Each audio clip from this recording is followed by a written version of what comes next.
Hey guys, I'm Radke and welcome to More Life. We've got a great guest today, my dear friend, my bestie, Shea Gomez. She is the founder of No Booze Babes. It's a community celebrating a booze-free lifestyle. I'm excited for you guys to dive in. We are here live at Soft Bar in Greenpoint, Brooklyn.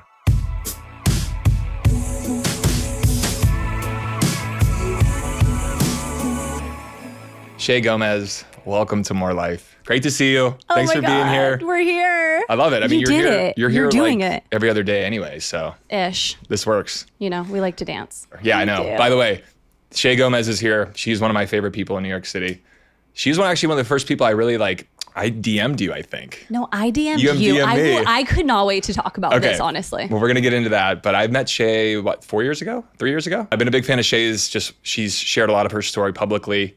But most importantly, this podcast is called More Life, which is a saying that I embody and love. I've heard. And this is something I ask all of our guests. Yeah. Do you have a saying that you like to live by? Okay, so I've been watching the podcast and I'm like, what do I say? Like, I go through phases of my life where I'll be saying stuff and then I'll kind of get over it. Sure. And I think the thing that kind of comes back is like, just show up. And I know that kind of sounds silly, but my mom always suggested that for me and my sisters. I have 2 younger sisters. We're all really close. And my mom was always like, just show up, even for 30 minutes. Like, you know, when you have an event or an invite or something, you're like, I don't want to leave my bed, or like it's too cold in New York City, whatever. Like, you can think of every excuse. She's like, just show up for 30 minutes. And then it's like, you end up having the best time, or you meet someone where you're like, oh my God, if I never showed up, I would have never met them. It means a lot to whoever's hosting. So like, I always try to like live by that. And you do show up. Like, I think you actually, out of a lot of my friends here in New York City, you're always so supportive. If anything, the amount of support you've shown me, Soft Bar, my book, all the things. Thank you. Like, for real. Oh my God, of Thank course. you. And Shea puts her money where her mouth is. This girl shows up. I love my people though. That's like a huge reason why No Booze Babes is so important to me, because I love people. Like, and I love helping people. I love supporting people. Like, that's just how I live my life. So get into how you started No Booze Babes, and then we'll unpack some more. Yeah, well, No Booze Babes, I feel like I realized today it was kind of a long time coming, because I come from a performing arts background. I went to performing arts school. Was there a lot of drinking in the theater community? Is that a thing? I think people party hard after a show, or like a cast party. I personally, when I was doing shows or national tours, I didn't drink during, because I was like, I'm taking this seriously. This is my literal job. But then I would make up for it on like the back end. Sure. And then when I got sober, first of all, it took me a long time. Like, I took many breaks along the way. But when I finally was like, I'm committing to this, I am sharing this publicly. It was kind of like, hey, everyone, no, I'm not perfect. Like, I'm not this. I was always like a rule follower. I always have cared about what other people think about me. Would you say you're a people pleaser? Absolutely. I'm still working on that. Same. Therapy, thank you. Shout out to my therapist. She's probably watching this. But yeah, I like have always cared so much. Sure. Don't we all? Yeah, with like getting sober, I started No Booze Babes at 6 months sober. Initially, my whole like journey started with many breaks, but which, by the way, I think is very normal. I tell a lot of people it's not a linear path. Like, you don't just wake up one day. No. Yeah, you might wake up one day and be like, I can't do this again, but it still is not like a switch. It takes time. It's messy. It's up and down. It was a lot of me like not listening to myself for a long time, and I'd be like, okay, let me do a dry January and feel better about myself, and then go back to my same patterns. But then, you know, you have to. Yeah, you got to learn the hard way. Slips before you're like, okay, let's reel it in. Which I think is so important for people to hear, though. Like, there's this perception of when you get sober, it's like the overnight thing. And just like losing weight or maybe getting in better shape, it doesn't just happen overnight. And it sounds like, I mean, that was the same case for you. Yeah. You know, it was being in a position of influence, you get probably a ton of questions about your sobriety or what that means to you. California sober, like that's, I get all these questions all the time. I mean, I even get people DMing me. I go to AA. Now, some people don't, and they're sober and whatever works best for them. But I've had messages from people that are in AA that go, hey, I use THC, but I don't know how to talk about it. Yeah. And I've also used some THC in my sobriety. I believe it's a really helpful thing. I'm curious if you can just kind of talk about your relationship with some of that, or kind of how you view California sobriety. Or Yeah, I mean, I think that what stopped me from getting sober sooner was that I was in such a gray area of like, you know, the picture that's painted of people like stumbling and bumbling on the streets and drinking every day and hiding alcohol. I was like, I don't do any of that. Like, I'm doing everything my friends are doing. But, I wasn't loving who I was at that time. Yeah, you were feeling lost inside, and the alcohol the wasn't... mind games, that is what messed me up. I was always like, when can I drink again? Oh, we're going out with friends in 2 days. Like, oh, I'll be able to drink. I'm at the table. We're all having a bottle of wine. I'm like, am I drinking faster than everyone? Like, can I have another glass? And that is like paralyzing thought. I've been in that position. It's not normal. No. I'm like, I'm fine. No, that's You're not like normal. shaking for the next drink. To think about that. Like, it's just took up so much space in my mind. And going to your question about THC and different alternatives, I think like I've been in this alcohol-free space for 6.5 years and like crazy. But I think people should know about options and get to decide for themselves. I'm not saying like it's for everybody. Some people don't have, non-alcoholic alternatives. That's like triggering to them. I think it's knowing yourself, listening to yourself. And like I've had a lot of brands send me things, as I'm sure you have. And some have been THC brands. And I've been like, interesting. And I've tried some and it hasn't taken me away from myself. Like with alcohol, I was out of control. I was blacking out. I was not remembering things. I was saying and doing stupid stuff. Like having a little THC drink, like hasn't made me feel like that. And I think it's also like educating yourself. I know we've talked about this. Yeah, absolutely. Because I think it's a hush because people are like, oh, then I can't call myself sober or like this or that. And I think like I didn't get sober because of the shame, because I was scared of not appearing like perfect and all of this stuff. And we don't need more shame. Like that part right there. That's like the we're biggest so part. hard on ourselves already. I mean, it's scary. Was it scary for you that, you're 21, 22, just out of college, back in New York, and you realizing you need to stop drinking or maybe take a break? Yeah. How hard was that first week for you? Oh my God. Can you talk? Are we talking break wise, or the 3-month break is what changed like my life? But yeah, I mean, it was fine because there was an end date. I think the thing that always scared me was forever. Even though I had a voice inside, I think it's your gut feeling, it's whatever you want to call it, of like, girl, your life would be better without it. I remember meeting someone who didn't drink and I was jealous. Yes, that's actually a really big tell. Was this someone, is it a famous person that? No, it was someone I worked with. Like I worked in the service industry forever. I think being in performing arts and auditioning and this and that, I have the flexibility of being a server, and people drink a lot in the service industry. I was drinking on the job. Like I had like a little cappuccino cup with like rosé, or like the bartender would be like, oh, there's like a spicy margarita in there. And I think I was just doing it because I was like, ooh, fun. Ooh, it's a little bad. My good girl in me was like, ooh, look at you. Like, now, did your parents or your sisters have any idea some of your behaviors at this point? Or for example, like when my mom was up here a couple weeks ago, and I was reminding her, I used to call her at 5, 6 in the morning. Oh, yeah. And like say crazy shit. I used to cry on the phone to Carol, FaceTime her. Oh, yeah. And I remember like one of my last times ever drinking, the thing that really shook me was an open bar at a wedding of someone that I went to high school with. And I was so anxious about seeing people from high school. Like, oh my God, what am I doing? Like, who am I? So I was drinking beforehand. I was taking full advantage of the open bar. It was horrible. I like Ubered myself home that night without my partner. Like he was back at the party. I had, nothing made sense. And I remember FaceTiming my mom and crying. And in the middle of the like cries, I forgot what I was crying about. Like I was like, what am I upset about? It's insanity. Yeah. So Carol received a lot of calls. And I do remember a lot of like when I was hungover, I talked to my mom every single day. I talked to my girls every single day. And I remember my guilt of like not remembering a night, feeling fuzzy, maybe doing something I regretted. It would make me feel better when I'd call my mom and tell her the things I did remember. Like to make myself feel like, you'd curate a story. Yeah, I wouldn't tell her I blacked out. I don't remember certain things, but I'd be like, yeah, like I was having a good time. Like I was trying to make myself feel better by giving myself credit of like, oh yeah, I remember like this and that. I didn't remember a lot of it, but there was a time when my younger sister, Sydney, who's also sober, came and visited me. Shout out to Sydney. Shout out to Sid. Did your sister and you get sober around the same time? Yeah, I mean, a couple months. We have a couple months difference, but did you inspire her? Did she inspire you? Yeah, I inspired her. Hell yeah. She's like, Shea, I know you've been sharing a lot about, there was a little bit of preachiness. I know you mentioned this one of your podcasts. I think early on in sobriety, and I'm so proud when people make that step, but I even was this way. The first year, 6 months, I was like preachy, high and mighty, kind of like thinking I knew everything and judging people. It took me some time to get to work through that after year 2 of you sobriety. get grounded and you're like, oh wait, actually, like I'm still dealing with shit, but I'm just sober through it. Yeah. So yeah, no, I was sharing with my sisters, like, I feel amazing, da-da-da. And Sid was like, oh, I haven't drank in like a week. I know it's not a big deal. I'm like, not a big deal. I was like, this is amazing. It's huge, because I know that like alcohol affects me and my sisters all the same way. I know what it's like.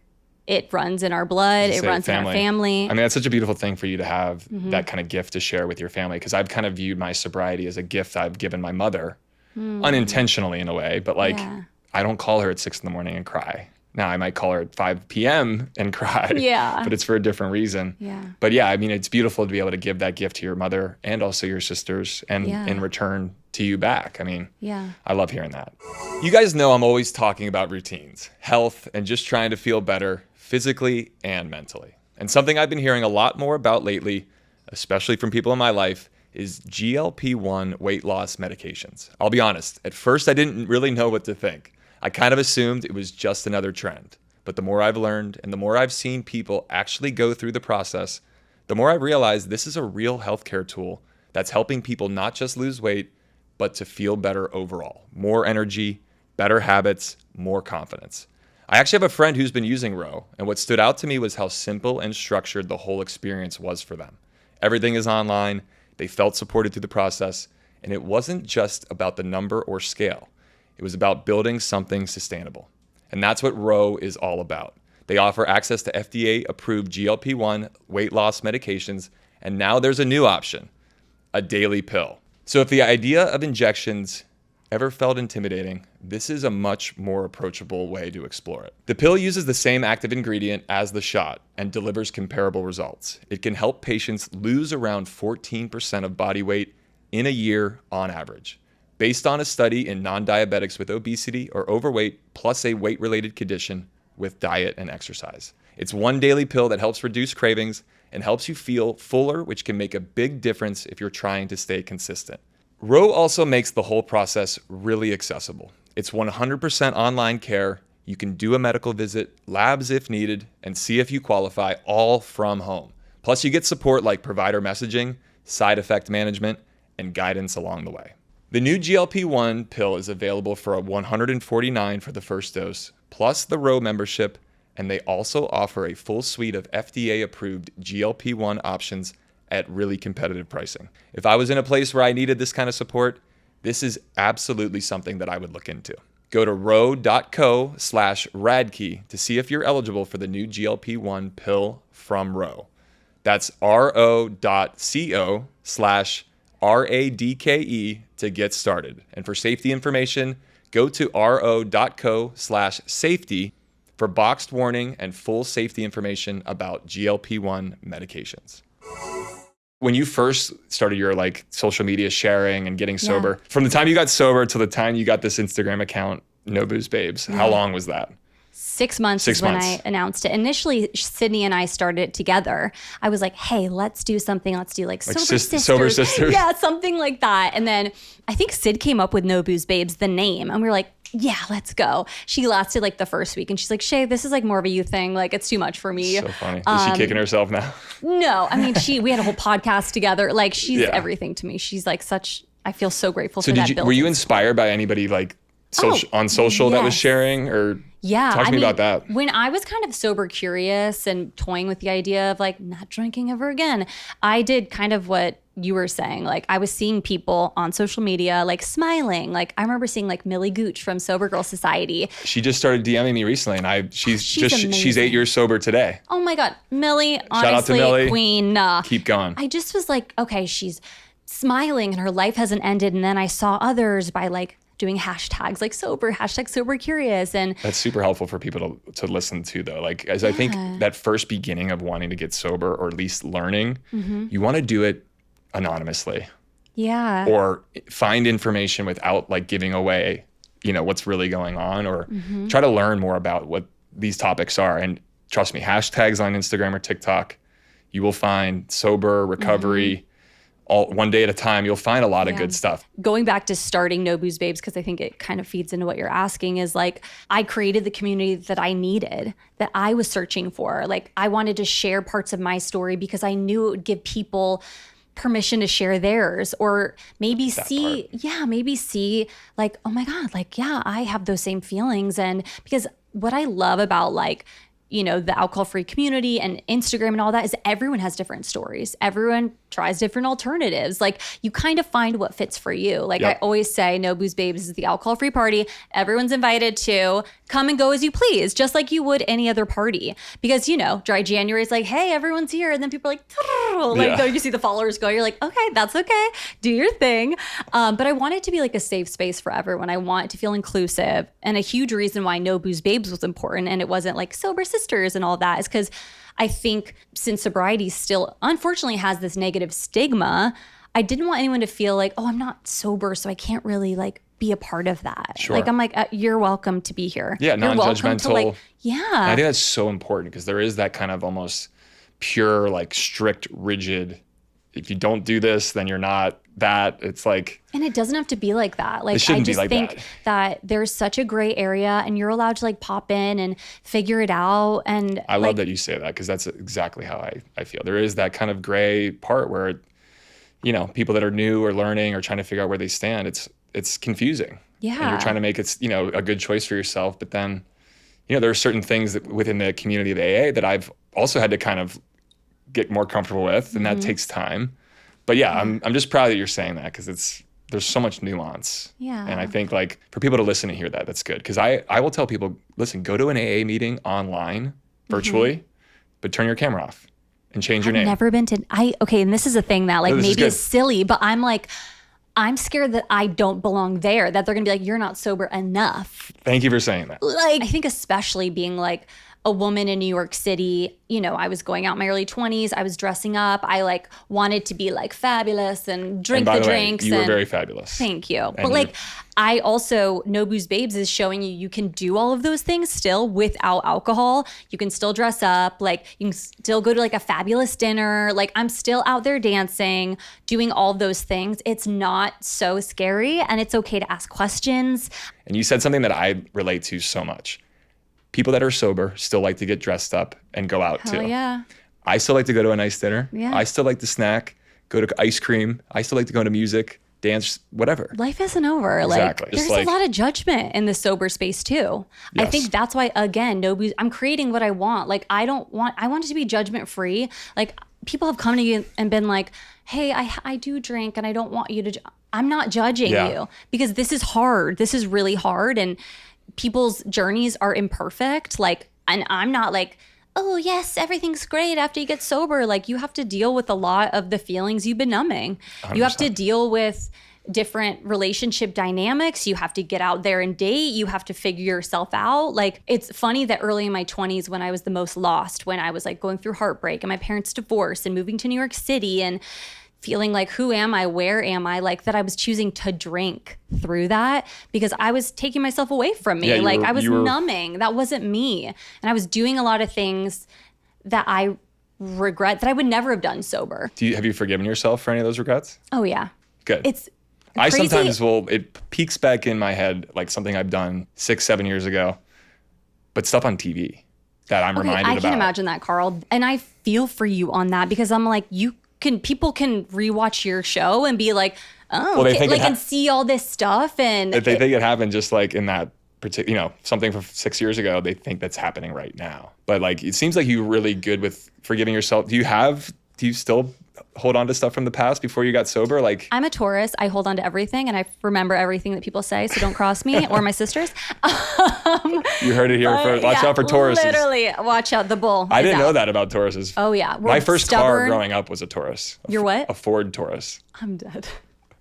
I love that for you. But yeah, I mean, I think honestly, getting sober helped me, and sharing openly about my sobriety helped me release a lot of the shame, because I'm like, that's not me anymore. Like, I used to do that stuff. Yeah, and you're like, that's that's old why Shay. I can overshare about it and be like, yeah, I was having drunk sex and I didn't remember and I didn't know. And then I was sober being like, what am I doing? Like, you know, I can recall some really shameful, I know we've exchanged stories of me like finding throw up in a bag days later. You know what I mean? I'm like, I can say those things now because I'm not actively living that life anymore. Totally. Do you laugh at some of those stories? I do. Yeah. It's like, I find laughing to be, it's like wrapping your arms around it. It's more like comfortable. And if you can't laugh at it, then you're probably not healed over it in a way. hello.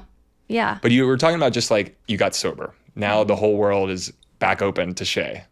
You've got New York City, you've got dating, you've got all this stuff happening. I'm curious, like, I'm still navigating the sober dating world. You seem to do it well, or at least that's what it looks like on Instagram. Talk to me about, like, as soon as you're 6 months in with your account, you're dating maybe. How long until you like really started to put yourself out there after you got sober? So that's the thing, is that I actually was in a relationship when I got sober. And I don't know if I would have gotten sober if I wasn't in that relationship. And it was with the high school sweetheart. We got back together. Now, did he get sober? No, he didn't get sober. He didn't drink a lot. Because I can never be with someone who like drinks a lot. Like, it's just not for me. But I was always like kind of the one who was getting crazy. Did he ever tell you like, hey, Shay? Like, no. Interesting. But I will say, like, I didn't need him to in that time because I was coming home and locking myself in the bathroom and falling asleep, like laying in the tub, like wasted. Wow. And he would have to jimmy the door open. And he didn't say Shay, but I was like, that is not okay. Yeah. I think when you're drinking is affecting another person, whether they say it or not, or affecting like our plans the next day, like, or I'd be fuzzy, or the thing that really killed me is like, it wasn't like, oh, we're going out and raging all the time. I'm talking about me, not us. Sometimes we'd like cooking dinner together and we opened a bottle of wine, and like by, however many glasses you split, like things started getting fuzzy, and sometimes we'd talk about deep things and I wouldn't remember the conversation. I couldn't recall the conversation. And I was like, again, I'm like beating myself up on the inside. Like, I can control this. I'm the one who's consuming this. Like, why am I letting this consume my life and taking away? So yeah. How long did you guys stay together after you were now sober? I think like almost 2 years or something. Did the sobriety kind of really open yourself up to like what maybe the relationship wasn't fulfilling for you? Or? Yeah, I think so. That's what I was curious. Did you like being in a relationship, now you're sober, but knowing maybe it's not the right relationship? I mean, he was really supportive for sure. And I think what changed things was COVID happened and we ended up moving back to California, which is where we were both from. And I think we were just disconnected. And one of those COVID relationships. Oh yeah. That summer, I was so lost. I was drinking so heavily, and I met a girl that I was like, I'd never looked at women in a way of like, ooh, who are you? And that kind of rocked my world too. Got it. That's something that like I haven't talked about because I was very confused with my feelings at that time. I was going through heartbreak. I was drinking heavily. We were drinking heavily together. We kind of had this like summer romance. I was like, I don't know. I was drinking so much that I didn't know if like, oh, it's just this person, or maybe it's just because I feel comfortable when I'm drinking. Sure. I couldn't decipher because I was too busy drinking to really now, did this sit with person my drink feelings. with you too? Oh yeah, we drank all the time together. They were a very toxic person, but I was like, I like the game, so I was like all swept up in that. Yeah, well, when you're doing maybe some toxic behavior, it's nice to actually be around another person who kind of can get in because you can just do it together. Get in the trenches with you. Yeah, I was like falling downstairs. I had like huge like bruises from we'd go out, and then it was like a weird thing of we were out together, then these like older men would buy us drinks, and they were all like, it was so weird. Again, I was crazy. Appreciate you opening up about this, because if I can just add, I want to be supportive of everything you've been through, and obviously there's something you're not comfortable sharing. Totally understand. Yeah. Some of the meetings AA I've gone to over the last 5 years in New York City, there's a meeting that I've gone to in the West Village, and there's a large amount of lesbian, gay, bisexual, trans community. It's amazing. It's such a diverse meeting.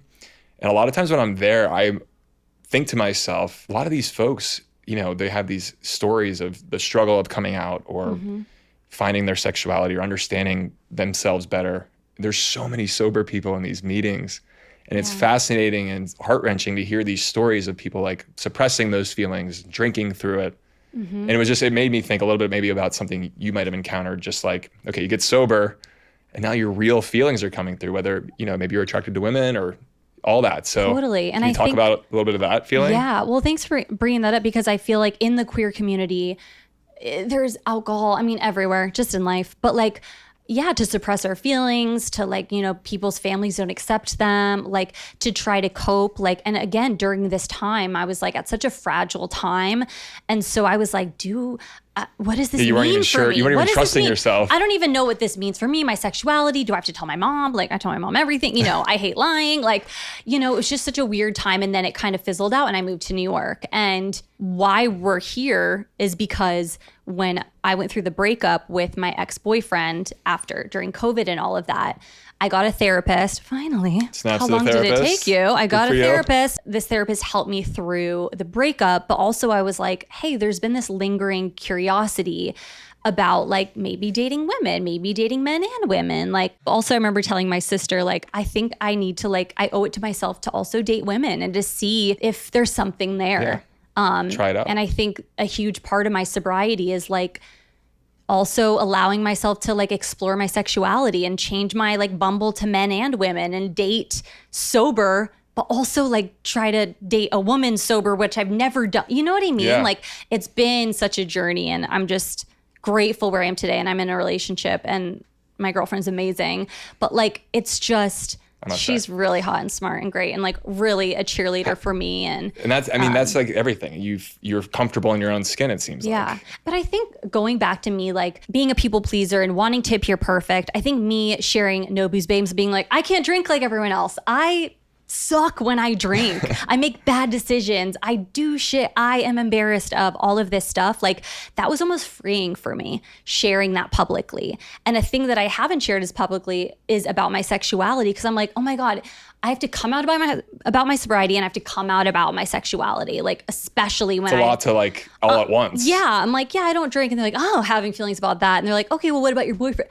And I have a girlfriend, you know, like especially as a femme presenting person, I feel like I'm constantly like, I don't owe any of you my story, but also, yeah, I'm sober. I have a girlfriend. She's amazing. Like, it's just, that's like who I am. It's where I am. It's taken a long time to get here. But if I hadn't have gotten sober in that relationship, I wouldn't be here. Like, I am grateful you'd still be for with all that of guy? it. Oh, absolutely not. Yeah. Okay, good. No, we can talk about that after the show. The second it starts feeling like spring in New York, everything just opens up a bit. I've got more energy. I'm out more. Saying yes to plans. It's just a different vibe. And with that shift, I realized that I wanted clothes that could actually keep up with the lifestyle and match that energy I'm feeling, but without spending a fortune every time the seasons change. And that's honestly how I ended up trying Fabletics. When I signed up as a new VIP, I got 70 to 80% off everything, which made it really easy to grab a few new activewear sets and some lounge stuff without overthinking it or feeling like I'm spending a ton. And I've got to say, the quality surprised me.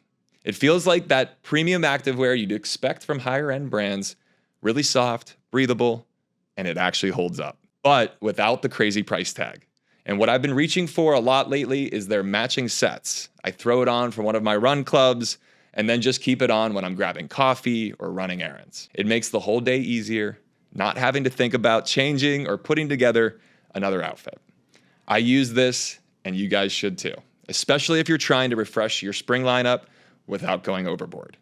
Shop now at fabletics.com/Radke to get 70 to 80% off everything when you sign up as a new VIP. Take a quick style quiz and be sure to select Radke when you're prompted to unlock your 70 to 80% off. This is a limited time offer, so don't wait. Again, that's fabletics.com/Radke for 70 to 80% off everything as a new VIP.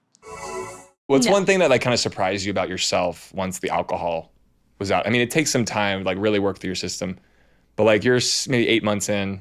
What surprises about Shea at that point being alcohol free?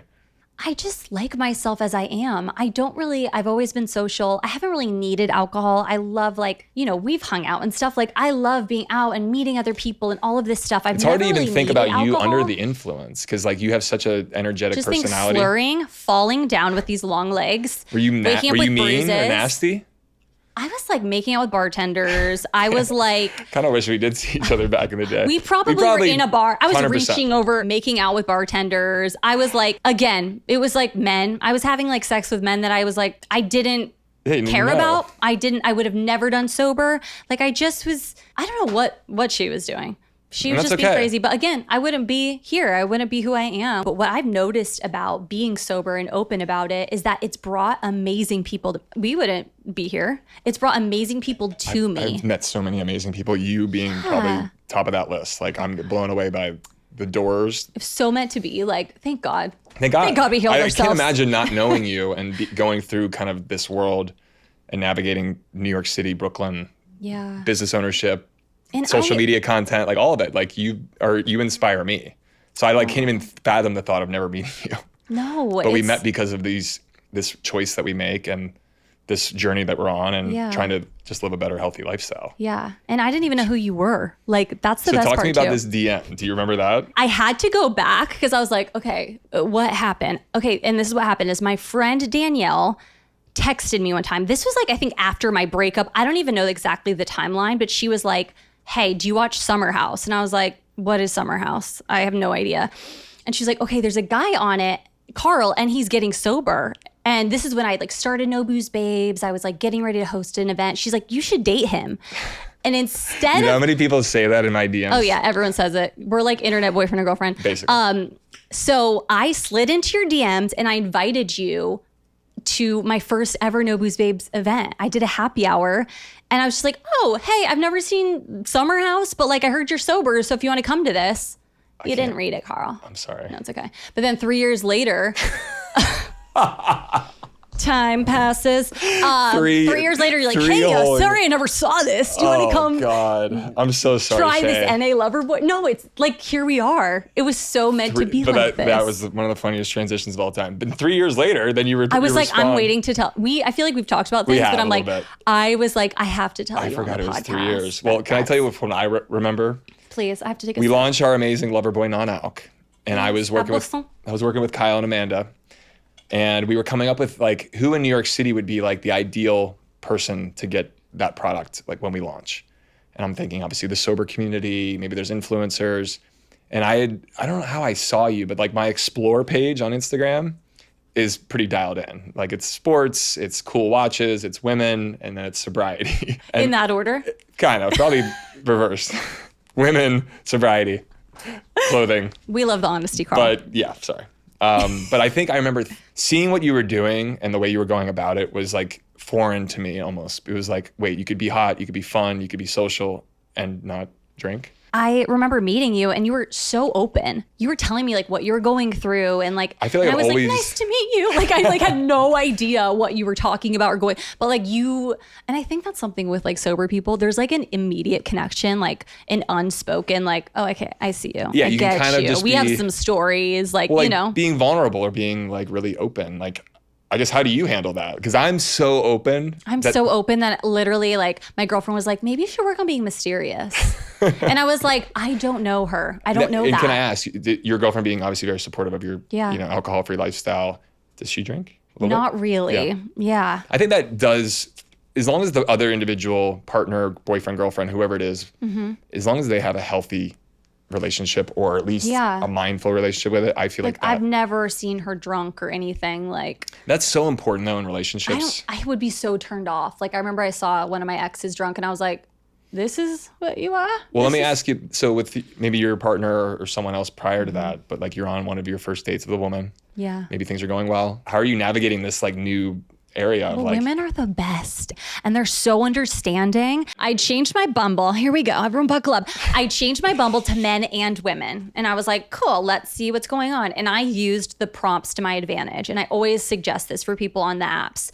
And I think there was a prompt that was like, what's one thing I should know about you? And I said, I don't drink, but I don't mind if you do. And I did like an upside down, like whatever, the upside down smiley, like playful, you know, cheeky. So I'm like, hey, this is going to filter out the people who are not for me, who are like, oh my God, you don't drink. Like, so you just put it right on your page. Yeah. I don't drink. And it brought the right people to me, going back to that. And I remember, I think one of the first people that I went out with was like, oh, I'm also sober. And I was like, okay, sick. Like, it drew people to me, or people were like, oh my God, this is so refreshing. I don't want to drink on a first date. Because what? Things get muddy. You're like, are they a good kisser? You go home with them. You're like, why did I even do that? Just like sobriety helped me to like just be myself and know my worth and bring the right people to me. So I think the bringing the right people is such an interesting, because I think when the fear some people have, and I know when I first got sober, it's like telling someone on a date that you don't drink. But like I always would say, like, they already would know that before you got to the date, hopefully, about you. Because if you're just confident in your story and who you are,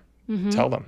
You know, and I've grown in my confidence. Like, I've had to practice, like, dating. I remember I went on a date with a guy and he was like pestering me about the not drinking. Like, I don't get it. Like, so what's the point of non-alcoholic beer? And I was like, dude, why are we fighting about this? Like, I do find that like women were a lot more understanding, because they were like, I just want to know you. I don't need to know like why you drink or not. Super like, you know, like, and I'm sure there are guys like that, but I wasn't going on the dates with them. So that's just how it happened. Sobriety can shift people's relationship with gender and sexuality. I'm just curious, like, your perspective on some of that. I mean, yeah, that's I think. Did that surprise you? Yeah, it surprised me. It scared me. For a long time, I didn't even, like, I always say like my coming out was like maybe only 2 years ago. And that was when I told my mom, because she's like my everything. Was that the first you told your mom your first? Oh, I told my friends knew that I had like a summer. I'm my so proud sisters of you. knew. It's just awesome. Thank you. I'm really proud of you. I mean, one of my sisters was there, like, you know, so they knew I was that scary curious. telling them? No, never my girls. My girls are my everything. And you my knew no friends, matter what, they love you. I went to a performing arts college. Like, they're all like, everyone's like, did yay! anybody go, I knew? No, people were like, oh my God, like, fuck yeah. Like, that's hot. Like, good Love for it. you. Like, maybe there's a little spice to you, Shea. Like, you know what I mean? Yes. Like, they're like, okay, cool. Like, we don't know everything about you. And, but it was really hard to tell my mom. And I think that by that time, I was like, I need to know that this is me, that like I am queer, that maybe I'm just open to dating whoever, like, that includes women. It may not be the picture that she sees of me. So I was like, Mom, I didn't go on a date with someone I met, whatever. Like, it was a girl. And you had this conversation in person or over the phone? On the phone. Yeah. I didn't do anything right, Carl. Like, okay. I said it to her right before she flew in the next day. Like, it was horrible. It was actually horrible. She couldn't really look at me. Like, and my mom's the best. She couldn't really look at me for a little bit. Well, like, I hope you telling this story might help someone who's watching or listening. Yeah. I think it will, because and now she's the best. She loves Jess. Like, you deserve that. It takes time. That's so sweet, but it takes time. Yeah. Do you think the sobriety changed what you're looking for and what you're willing to tolerate? Fuck yeah. Oh yeah. You're not like, oh, like, I just feel like you trust yourself so much more. Like, just like I trusted that voice, like, girl, maybe your life would be better without drinking. Like, now I'm even like, I'm just more in tune with my body, and like, you got to listen to that. Listen like, to your body. intuition will tell you, your women's intuition will tell you something's right or wrong. And then, so I'm really trying to like, and I'm working on it, to like listen to myself and be like, what is my body telling me? Like, how do I feel being around this kind of person? And how do I feel like when I'm working with a brand and they're like doing this and that? You know what I mean? Yep. Like, you got to honor that and listen to that, because I'm a big believer in the energy in the body. Yeah. Because in my sobriety, I know, my body knows. Yeah. It'll tell you in different ways, but you got to listen to it and kind of take a second, because it will inform you. And I love hearing that you say that, because that's exactly how I am. When I was drinking, I was like, am I sick? Am I this? Am I that? I didn't know, because if I had drank the night before, I'm like, oh, it's probably because I drank. Like that but now I really can, I know when I'm sick. I know when, I'm not just like, oh, I'm kind of still hungover. You know where your baseline is. Yeah, like you can listen to that has been like such a huge gift. Listening to yourself. If I didn't listen to myself and that little voice that was like, take a break, girl, or like, don't drink forever, start the page, go on a date with a girl, even though it's scary. Like, DM someone who's on a hit show, and you know what I mean? Like, I'm able to just go. Yeah. And how do you go through life now without numbing? I mean, what are your outlets for, let's say Shea has a tough day, you have an audition, and maybe it doesn't go as well as you wanted. You come back, what are tools or resources that you have to not use alcohol? I mean, my support system's amazing. And I think that's, again, why No Booze Babes is so important to me, because I want people to feel supported and like they're not alone. And yeah, if I have a bad day, I can like call my mom. I can like talk to my partner. Every once in a while, you've shared on your social if you're having a moment too, I've noticed. Or even you've talked about some of your audition stuff and some of the more performance acting. I want you to keep sharing some of that. I should. Because I think it's really interesting to root for you and I think you have incredible talent. Like you can tell you are like really good and gifted with dance and performing. So it's cool to see you open up more about that because I'm with you on the perfection posting. Like I want to look great. Some of the videos and podcasts we've done here, I'm like, oh, I have a pimple here, and like I'm my own worst. I love that you're doing this because like, you know, I think we're still getting to know each other, but like what I know of you, I'm like, I think even just seeing people comment on videos we do together or something, like people are so hard on you, but also like they think they know you. And I'm like, anyone is lucky to know you. You are just like, I'm like, he's a really good, nice guy. Like you don't put that on. That's not fake. Like that is who you are at your core. You care about your people. Like you're doing amazing things. You're leaping and trying things and you're brave. And I just like, I'm so proud of you for that. Like, and I want people to know that that is Thank you. Well, you make me look good for sure. No, I just love hearing about, you have such a wealth of, I think, perspective and things you've been through. And especially as it relates to the queer community, it's so important for people to hear that. And I think you're going to really help a lot of people, especially today with just everything you're sharing. So I hope you're feeling good about it. Yeah. I feel like this is like a safe space because like,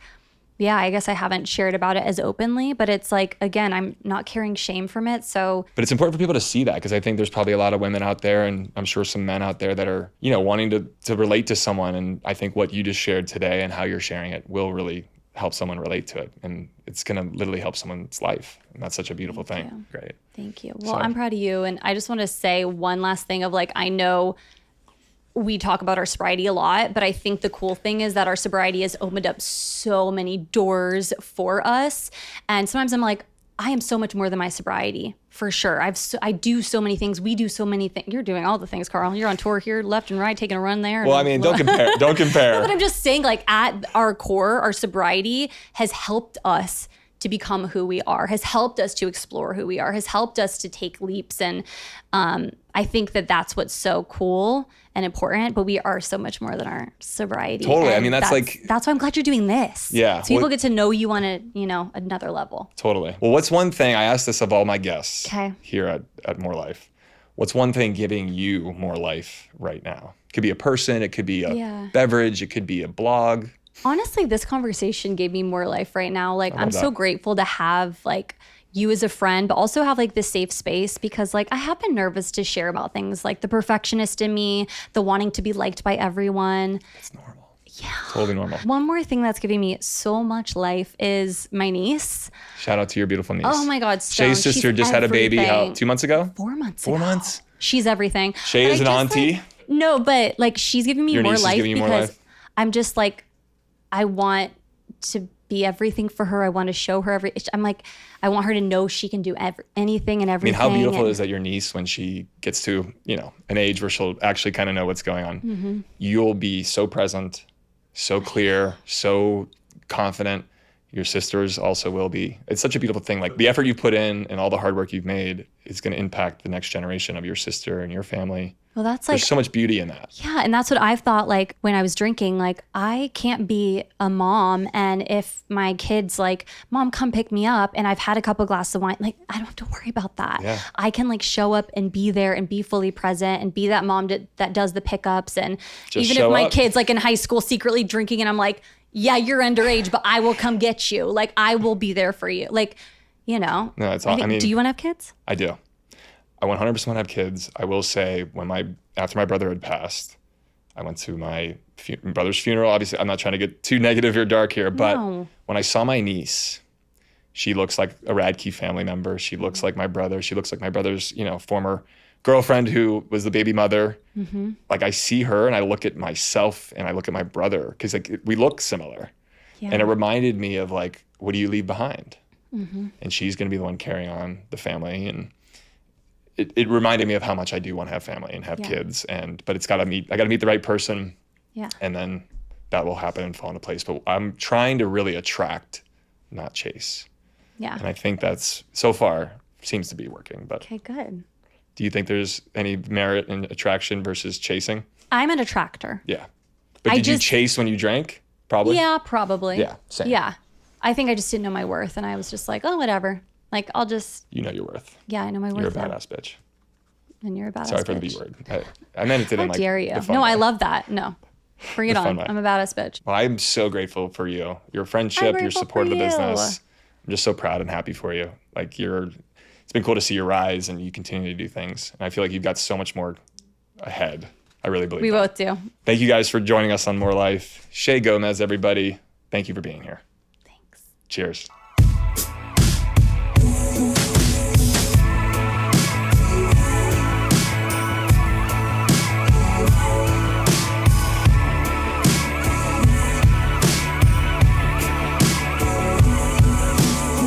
More Life is produced by Annie Siegel and executive produced by Adam Reynolds of Denim Pictures. This episode was directed by Annie Siegel, edited by Mikey Ortiz, and recorded at Softbar Studios in Brooklyn, New York. More Life is a production of Sony Music Entertainment. From Sony, our executive producers are Chris Skinner and Joanna Clay. Original music by Function Adams. Set design by Michael Ignacio. Publicity by Caitlin Healy. Additional support from Abby Sharp.